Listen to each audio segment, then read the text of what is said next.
Hi,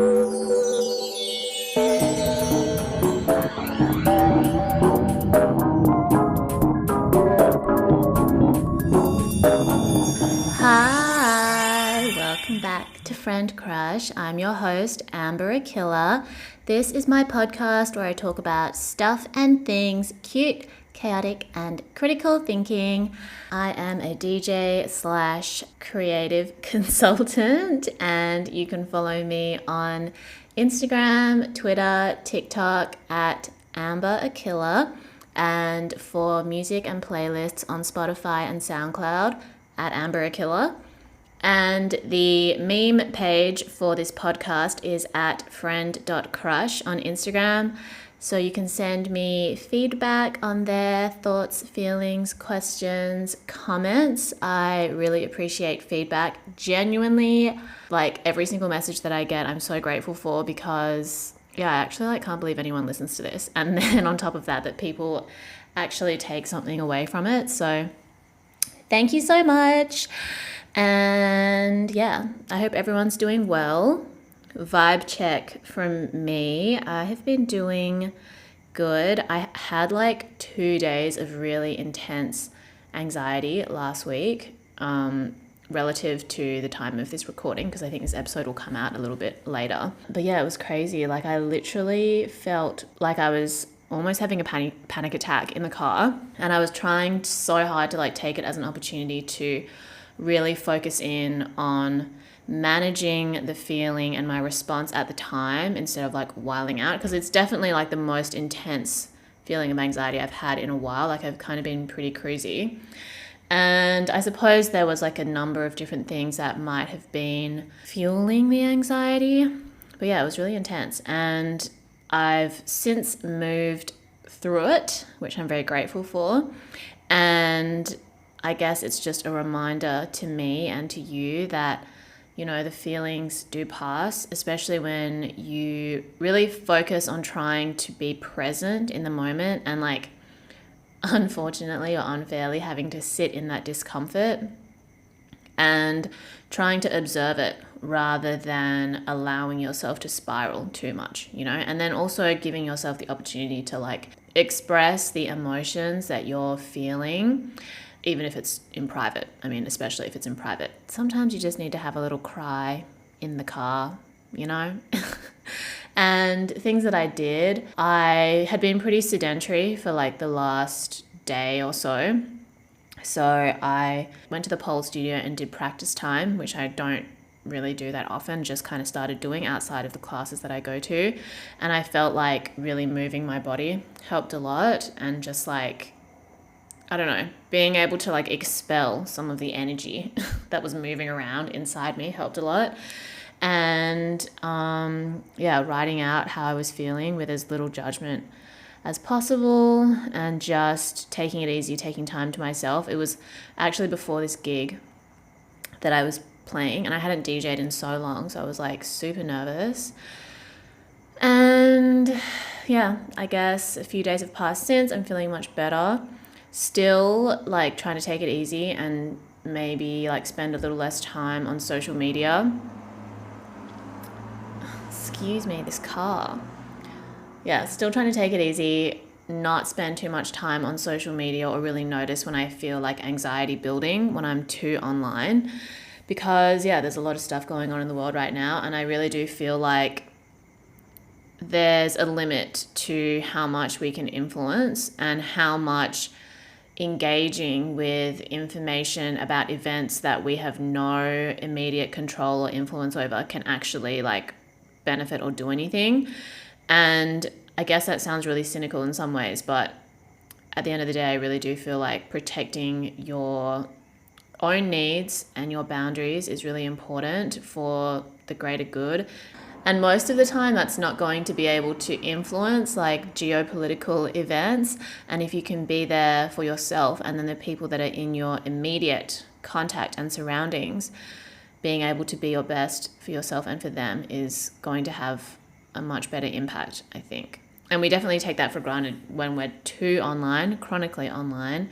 Yeah, I feel like it creates this illusion of control or of influence that doesn't necessarily translate into real life. Because when I spend time offline, I can really sit in the peace and gratitude and privilege that I have and make the most of the present moment rather than, I don't know, mentally trying to project or transport into a place that I'm lucky enough to not be in. You know, I think I'm still educating myself about things, and there's a way to do that that doesn't require you to be like emotionally charged in the same way that like talking and posting and criticizing, yelling and stuff on the internet can do. I mean, that's just my personal approach now. Because yeah, as if we don't have enough problems in our day-to-day lives as is, even when we're in a position of privilege, let alone fighting for your life. And if you have the resources to donate and support causes that are meaningful to you, then by all means do that. That's important. Anyway, so that was a vibe check. Just a reminder that the feelings of anxiety or uncomfortable feelings do pass, and trying to remind yourself to be present even in the face of discomfort sounds counterintuitive, especially given the culture that we live in that is so like hedonistic and escapist.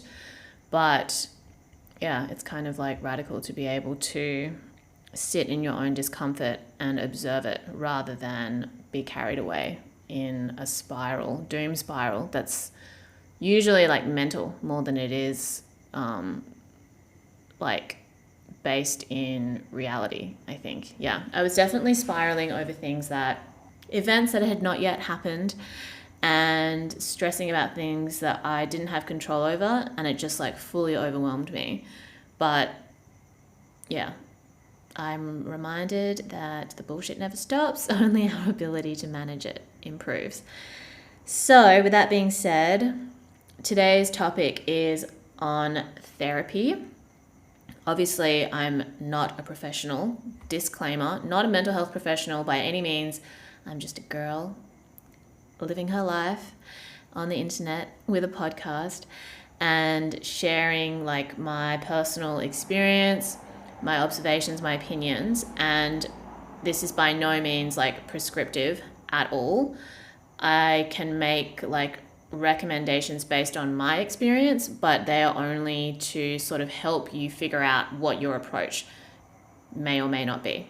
You know, like everybody, we're all connected in the human experience, and we're not quote unquote special, but we are unique in our circumstances. And I think really being able to hone in and build an awareness of where you're at, what you need, is more important than copying what somebody else has done if it doesn't feel authentic to you, right? So yeah, I'm going to talk about my experience with therapy and just how I've approached it. And this is definitely going to differ from person to person, especially from like region to region as well. So yeah, let's get into it. So firstly, I want to acknowledge the amount of privilege that I have in terms of having access to mental health resources and being able to have found a therapist that helped me so much. And for anyone that lives in Australia, you can go to your GP and get a referral for a therapist, and you get like, you can get 20 sessions a year rebated on Medicare. And yeah, I think if you have the opportunity to be able to get access to that, by all means. And I think another thing that I've seen is group therapy in Australia, which I've heard can be really helpful as well. And yeah, I think if you really do want to progress your understanding of your own mental health and your own mental health management, it's worth trying out different things if you have access and resources, and looking at, you know, if there's free workshops or if there's any community support, because you really have nothing to lose, I feel. Like when you're at a point where you feel like you don't have the guidance that you need, sometimes just getting out there and even trying to find it is going to help you. And kind of like create momentum towards finding a solution. And just keeping an open mind while also trying to like maintain your boundaries is important. So I definitely don't think being able to go to therapy is going to solve all your problems. Absolutely not. But I think it can really help with developing an awareness of who you are, why you are the way you are, and how you can better manage the way that you think or the actions that you take in response to your thinking, how to manage your feelings, how to manage your relationships, and your life in general, kind of. And yeah, it's definitely not a cure-all. I think some people do approach therapy as like, oh, if, you know, people just got therapy, the world would be a better place. Not necessarily, because you need to be an active participant in your therapy as well. Like, it's not something that is done to you, which I think is a common misconception. Like this idea that, oh, you know, a therapist is just going to click their fingers or tell you something that you've never thought about before and then your life is going to change. You really need to like reflect on the things that you discuss in therapy, the recommendations that your therapist might make, even the efficacy of your therapist and like the compatibility that you might have with them given what you need, given where you're at. Yeah, I definitely think it's important to really consider it like not a job, but almost like a form of study if you want to get the most out of it, in my opinion. Because I think that it's easy to get caught in this trap of thinking that just by going to therapy, you're making progress, but it's actually like how you apply what you learn in therapy outside of therapy that really determines whether you've gotten anything out of it or not, kind of thing. So I am very grateful for the privilege that I have had to be able to have access to therapy and to have been able to take so much away from my experience with therapy. And I do think that if you have the privilege and the access, you should lean into it, because you being a better version of yourself is going to benefit everyone around you. And I think there's this idea in society now, and especially on certain like pockets of social media, that's like a lot of people projecting their own insecurities, their own feelings of lack onto people who seem to have more than them. And I understand where that can come from. Of course, there's always going to be resentment when you feel like you have less than other people and in this like comparison spiral. But tearing somebody else down isn't going to make your situation better. You know what I mean? And when you are in those feelings of lack, which are valid a lot of the time and based in reality for a lot of people, I think being able to focus on where you're at and how you can make small steps out of that feeling and take tangible action out of the situation, that is going to help you to feel more in control. And then your energy is being diverted back to yourself and away from comparing yourself to other people. You know, we only have a limited amount of energy every day, and thinking about how you're spending it, how you're using it, and which direction you're directing it into makes such a huge difference on our lives and on our mental health as well, which, you know, a therapist could tell you. So yeah, I'm very lucky. And I think that I've also been lucky to grow up in a time where people are starting to destigmatize going to therapy. You know, I think when I was younger, it was, you have to be like an addict, or you need to be a victim of like very obvious kind of like physical or sexual abuse in order to see a therapist. But now I think more and more people are taking their mental health seriously and recognizing that everybody has triggers, everybody has a sad song to sing if they want, and everybody was a little baby at one stage of their life with no logical understanding of the world, and no matter how much privilege they did or didn't have, there were things that would have happened to us that we didn't have a logical understanding of, and we weren't able to like consciously process, and traumas of any kind can like live within us without our awareness and affect the way that we see and interact with the world, with the people that we love, with the people that we hate. And being able to have an opportunity to address that and develop more self-awareness and live life with more intention is a privilege. And I think it's important to the progress of, you know, collective human consciousness in general. It doesn't mean that there aren't also like a number of structural issues that need to be addressed and structural change that needs to occur in order for there to be more equality or progress in society. But these are all like such huge issues that we often get distracted with, that are usually probably triggers from something within us. And I think when you can really focus on yourself first and then address the impact you want to have on the world, not the other way around, then your ability to really serve others is going to improve. And I've seen that play out so many times. I continue to see it play out, and it's not selfish to put your needs first if it means that you're going to be able to be of service to others. It's not like putting yourself first and being selfish in a way that becomes detrimental to others and then also maybe detrimental to yourself. But you being able to be at least in a neutral to positive place is always going to be better for the people around you than if you're in a negative place. And I just find it so interesting the way that so much of society and culture wants us to be in this negative place, because it makes us better consumers, it makes us easier to manipulate, and it makes it harder for people to resist. So yeah, those are things that I think about a lot. But the destigmatization of therapy has been great, and I think seeing people talk about mental health more is good. Obviously, you know, it can veer in all different kinds of directions, and I'm not an expert to say like which direction it should go in.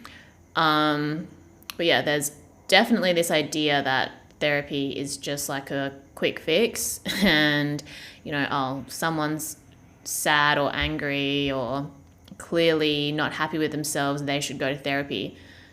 Therapy might not work for them, you know, like they might not think there's anything wrong with them. They might not think that they need help, or they might not want help. So at the end of the day, it is more important to just focus on where you're at and what you need. And I think that I don't think therapy is necessarily for everybody. It's also a timing thing. Like for me, I had seen a therapist when I was younger, maybe like 5 years ago, only managed to get 1 or 2 sessions in. But I don't know, it's like when I look back, the timing just wasn't right for me. And then 5 years later, after a pandemic and a lot of other personal things, I was ready. And it really has made a huge impact on my life. And to the point where I've been lucky enough to have a therapist who doesn't need or encourage me to see her like on a regular basis. We've kind of like reached a point where she's like, you can go and live your life now and I'll be here if you need me. But it's not like she expects me to come in every week or every month or anything. So I think I've been really lucky to experience kind of like going in and out of therapy, because sometimes it's like, oh, if I start, then I just can never stop. I'll just have to go forever. And I don't think you need to be having that kind of attitude. Like sometimes you're just going through a lot and maybe you only need someone for a few sessions or a few months, and then you're kind of like back on your feet again, and you can keep going on living your life, and then maybe at a later stage you need one again. You don't need to be going to one every single week or every month for like the rest of your life by any means. I will also say that one of my expectations going into therapy was that like the therapist could just tell me what to do. I had a lot of really difficult decisions that I needed to make, and I didn't know what to do. And I thought that the therapist was like a life coach and was going to tell me like, in order for you to make the right decision, this is the right decision. But, you know, both of my therapists would be like, what do you want to do? What do you feel is right? What is authentic to you and your values? And that is a tough pill to swallow when you are in a moment of crisis. But again, the point of therapy for me is to further get in touch with your authentic self, the same way that figuring out, you know, self-development and learning, understanding, building self-awareness. And sometimes I think the way that we consume self-help is like, oh, there's a right decision, a right way to live your life. But it's actually more about what is right for you. And there is this kind of level of unknown that comes with, you didn't choose to be born, you're born in a certain amount of in certain circumstances with a certain type of personality, a blueprint of who you are, whether or not you connect this to a spiritual or non-spiritual practice. And your life's work and your journey is to connect with that part of you that is guiding you. And there's so many things that get in the way of us being in touch with that, whether it's societal pressures from our family, pressures from friends. So yeah, I mean, I think it's worth saying, because even for me, without realizing, I would get frustrated, or I would go into a session thinking, okay, I'm going to present this to my therapist and she's going to just tell me what to do. And then she would just be like, what do you want to do? What's authentic to you? And I'd be like, damn, I actually need to make a decision and take a responsibility. And being reminded of that is both annoying but also freeing. Because I think even if you are someone who consciously or subconsciously is looking outside of you for answers, looking for someone to tell you what to do, at the end of the day, when you realize that it's about returning to yourself and figuring out what is authentic to you, you can appreciate the fact that it doesn't matter who's around you. As long as you know how to connect with yourself, you'll be able to make the right decision, or you'll be able to trust yourself, even if you, for whatever reason, don't make a great decision, that you'll figure it out regardless. That's kind of like the crux of the whole practice of going to therapy for me. Having someone teach me, or having someone remind me that that is the answer that I'm looking for, is already within me. I just need to figure out what practices I can do to make sure that I'm connected to that, or so that I can uncover it whenever I'm emotionally overwhelmed or like mentally going in a downward spiral. Things that I would keep in mind if I had a friend that was thinking of starting therapy, and obviously, again, not expert opinion, not prescriptive advice, but the podcast is called Friend Crush after all. So if I had a friend who was going to therapy, I would say that it's important to really be honest with yourself in sessions in terms of how you're feeling with the way that your therapist is approaching your sessions, because a good therapist will tell you at the beginning, like, you know, if at any point you feel uncomfortable with what's being discussed or how this is being approached, you have every right to seek help somewhere else, and they don't take it personally. And I've seen stories about people who have had therapists who've been really unprofessional and haven't mentioned that or have taken it personally when someone's decided that they don't vibe with them anymore. And you don't need to take that personally either. You know, like, it's definitely important for you to be getting something out of the sessions that you're paying money for.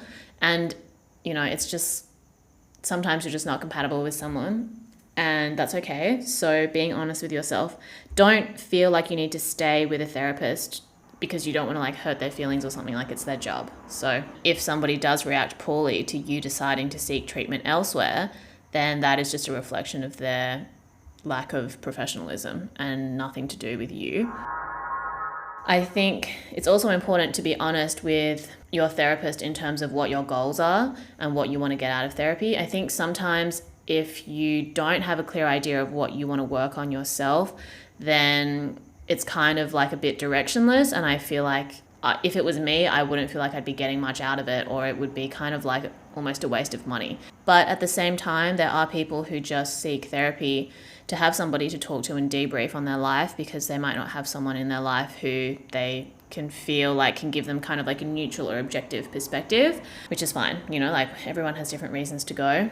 For me, I would say that I focused on like talking about how I wanted to be able to feel confident in asserting my own boundaries. I wanted to feel like I could be confident in my own decision making. I could care less or worry less about how I was being perceived by other people. I wanted to, you know, tie up loose ends in terms of like traumatic events that I had been through. And also I wanted to not plug in to other people's problems at my own detriment. That was something that I've struggled with a lot. Like I always want to like help and save people in a not healthy way for anyone. So like that's kind of what I would tell the therapist at the beginning of our sessions. I had 2 therapists in the last 2 years, and the first one, she was really great for what I was going through at the time, but it felt like a little bit surface level in terms of what we were addressing.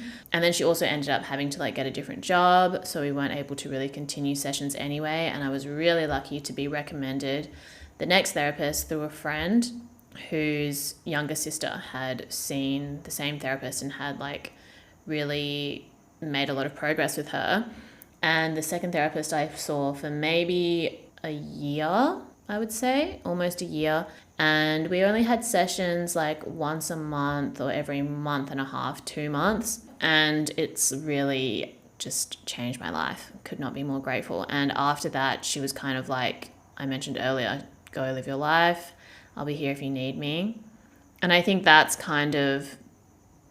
was my goal for therapy as well. Like I didn't know that I would have that outcome. And I didn't even know that that was possible, that I could go in and work through a number of things, have that kind of treatment, and then be in a place where the therapist is like, you're good to go and you're going to face challenges, but your ability to manage them is going to be better, and you're always going to be able to come in and check in with me if you need. But I feel so grateful to my therapist for facilitating that kind of experience for me, supporting me through that. And I feel like that's the type of experience that I wish everybody could have with therapy if what they really wanted is similar to me. I will say that I did a lot of outside work in terms of managing my mental health, trying to find ways to center myself and adding self-care to my daily life. I really do feel like a well-rounded lifestyle needs a holistic approach, especially in these modern, late capitalist, hectic, precedented and unprecedented times. If you aren't living with intention in terms of personal boundaries and making sure that you are taking time for yourself to look after yourself and not just frantically trying to meet other people's needs and expectations, then it can be really hard to get anything out of your sessions in therapy, because other than the hour that you might spend every other month or every other week, you are just living in a way that's like antithetical to your well-being and being able to get the most out of your sessions. So things that I would do would be like reading books about self-esteem. 6 Pillars of Self-Esteem, such an important book I talk about a lot. The Road Less Traveled, also one of my favorite books. And it also discusses like therapist-patient relationship in that a little bit, which I had never really thought about before, but it does give you like a little bit of an awareness around how to manage that kind of relationship or the things that may or may not come up in that. Then also How to Do the Work by Dr. Nicole LePera. She is a holistic psychologist, so she talks about lifestyle factors like diet, exercise, rest, meditation, spirituality, in terms of how that can affect your mental health and your general well-being. So reading books like those definitely helped a lot. Doing writing exercises, especially in the 6 Pillars of Self-Esteem, helped a lot. And then also doing things like journaling as many days of the week as I could, even if it was just like 10 minutes in the morning, thought dumps. Yeah, I've never exercised so much as I have in the last 2 years of the pandemic, just because I've had nothing else to do. And I don't do it in like an obsessive way, but yeah, in comparison to my life before, I've never been able to be really consistent in terms of doing physical activity. So that's helped my mental health a lot. Even just like taking a walk without my phone with my dog has been great. Doing things like morning meditations or morning stretches if I'm not doing a full workout has helped. And yeah, so like I feel like therapy can be a part of a general sort of lifestyle shift, because mind-body connection is so important, and then you're going to get the most out of your sessions, and you're not going to need to go to as many, because there'll be things that you're addressing in your life that you can share with your therapist and say, yeah, I've been working on this and this and this. I feel that they've helped me in this way, or I feel like I'm having blockages in trying to approach this or that, and then you can address it more efficiently than waiting for them to like make certain recommendations for you. And your therapist is like not a life coach by any means, so I think taking initiative outside of your sessions is really important. And if you can like take notes after your sessions so that you can remember anything that they've said to you that's really stuck out that you want to keep in mind, that's also important too. So it's kind of almost, it is a practice and it is something you need to participate in, and you can almost treat it like a form of study in some ways, because yeah, mental health is complicated. The mind is a complicated place and a mysterious place as well. A lot of things like people don't really have like clear answers for, and also being able to leave room for things that can't necessarily be explained is important too. You know, there is a certain level of the unknown or mystery that comes with just being a person, and keeping an open mind rather than feeling like you need to rationalize everything, I think has helped me a lot as well. And that's addressed in The Road Less Traveled, that book. Yeah, I feel like it's really important to think about factors outside of your sessions that you can kind of become aware of and adjust with so that you can get the most out of your sessions, because therapy isn't cheap. I don't know. I just feel like if you're investing the time and money to go, then it's important to also make sure you're getting the most out of it outside of those sessions, because that's the whole point. You know, you want to be able to better manage your life in general, and therapy is just a tool that can help you do that. I also feel like the therapist-patient relationship should be working towards the patient having like trust in themselves, not like a codependent relationship with the therapist, like feeling like, okay, I need to tell my therapist about this, or oh my God, I need to see my therapist to help me get through this. Like, you want to get to a point where you're like, I trust myself to figure this out, and I can go to my therapist for assistance and like a second opinion or just perspective, which is kind of where I'm at. Like, I feel like I could still use a few more sessions, but I'm not thinking that I'll need to like long term be seeing them on a regular basis. I feel just kind of like periodic check-ins, but we'll see, who knows. I'm very grateful for the experience that I've had with therapy, and for anybody that's on the fence about it, it doesn't hurt to give it a go. And you might be like me the first time I went to therapy and only go to like 1 or 2 sessions and then pause on it for a while and revisit it later on. I think timing is really important in terms of where you're at in life and what you're ready to address. Like, some things you're just not ready to look at, or you just haven't had enough experience, like having a certain part of you reflected back to you or triggered to be able to have a sort of like cohesive understanding of how something has affected you or how something does affect you. I don't know if that makes any sense, but like, I don't know, there was definitely certain things that I had some awareness of, like in terms of patterns of thinking or behaviors that I had, but it's like I just hadn't lived long enough to be able to gather all the information and present it to someone to look at, and then have whatever they say about it make sense to me in a way that would allow me to kind of like move through it and into the next chapter, and to really like put all those things away. I'm sorry if that's too abstract, but like, it's not necessarily something that people can see or something that I can share, if you know what I mean, like in terms of like social media achievements. I don't know. I think sometimes without even realizing, we expect that the changes that we make in ourselves or in our lives need to be broadcastable. But to me, like, the most sacred things and the most profound experiences I've had cannot be captured in a photo, cannot be expressed in an Instagram caption or a TikTok video or anything. So I think when you really focus on how doing something like therapy or making sorts of lifestyle changes that are going to be beneficial to you and are going to reconnect you with yourself in a way that doesn't have to really involve anybody else, that is when you can really focus on how you're feeling and your experience and the process of change, the process of growth, without like worrying about how it looks to other people, if that makes sense. So if you are on your mental health journey or your self-discovery journey, I wish you the best.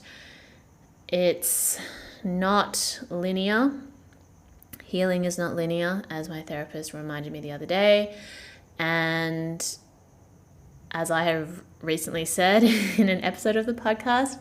So yeah, it can feel like, I don't know, sometimes I feel like the way that we consume media, especially like on social media, everything's in a grid, you're looking at stories, like clicking through time, you feel like you need to be progressing in a straight line, in a linear way, but that's not how life is at all. So yeah, definitely digital distancing has been important, and sleep hygiene, those kinds of things have been important in not just like my self-discovery, self-development, but also in allowing me to get the most out of therapy sessions. And yeah, good luck. I believe in you. Thank you for listening.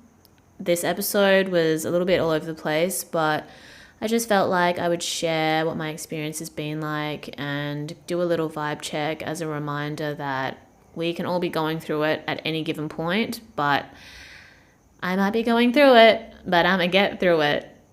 That's Megan Thee Stallion. And that's another mantra that I'm going to add to my list of, you are hot and having fun, and you were not born to be ugly or have a bad time. I might be going through it, but I'm gonna get through it. That's what I was repeating to myself recently in my 2 days of overwhelming anxiety, borderline, if not actual panic attack. But yeah, thanks for listening. Send me your thoughts and feelings on Instagram. And now I have a voice memo feature on the podcast page. I think you can like click into Anchor and leave me a voice message. So you can send me a question or you can leave a comment, and I can maybe share the voice clips in future episodes. So yeah, make sure that you like disclose as much or as little personal information as you're comfortable with, and you can definitely keep anonymous. If you want to have your voice memo featured, send one through. And yeah, I definitely want to start doing more like Q&As. So exciting. I hope everyone's doing well. Stay hydrated, tell your friends and family that you love them, and go be a better person. Bye.